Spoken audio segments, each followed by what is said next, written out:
Hi friends, இன்றைக்கி பிரண்டை துவையல் செய்ய போகிறோம். அதுக்கு ஃபஸ்ட்டு கடாயில் எண்ணெய் ஊற்றிக்கணும். சூடானதுக்கப்புறமா உளுந்து கடலைப்பருப்பு போட்டு வதக்கி எடுத்துக்கலாம்.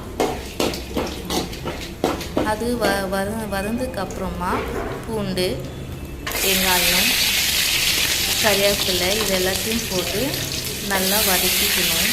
வதக்கினதுக்கப்புறமா நம்ம நல்லா வதக்கி வச்சுக்கலாம். நல்லா வதக்கிக்கணும், நல்லா ஒரு பொன்னிறமாக. அதுக்கப்புறமா பிரண்டையை எடுத்து போட்டுக்கணும். பிரண்டையை எடுத்து நல்லா வாஷ் பண்ணி நல்லா க்ளீன் பண்ணிக்கணும். அது மேலே இருக்கிற தோலெல்லாம் வச்சு நம்ம க்ளீன் பண்ணிக்கணும். க்ளீன் பண்ணதுக்கப்புறமா தான் நம்ம அது கொஞ்சம் கையெல்லாம் அரைக்கும். அதனால தான் நான் க்ளவுஸ் போட்டு தான் க்ளீன் பண்ணேன். அது நல்லா வதக்கி எடுத்துக்கணும்.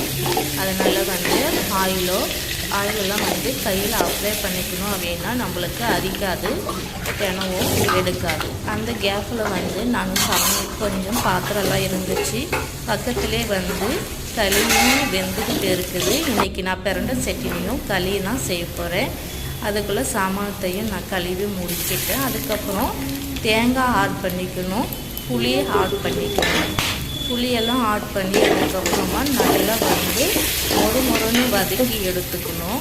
நான் இதில் ஒரு திங்ஸை மிஸ் பண்ணிக்கிறேன். அது என்ன மிஸ் பண்ணிக்கிறேன்னு சொல்லிவிட்டு கமெண்டில் எனக்கு சொல்லுங்கள் ஃப்ரெண்ட்ஸ். இது மிக்ஸ் பண்ணி நல்லா வதக்கி ப்ரே பண்ணதுக்கப்புறமா நம்ம ஆற வச்சதுக்கப்புறமா மிக்ஸி ஜாரில் போட்டுக்கணும். மிக்ஸி ஜாரில் போட்டு உப்பெல்லாம் போட்டு நம்மளுக்கு உப்பெல்லாம் கரெக்டாக இருக்குதான்னு பார்த்து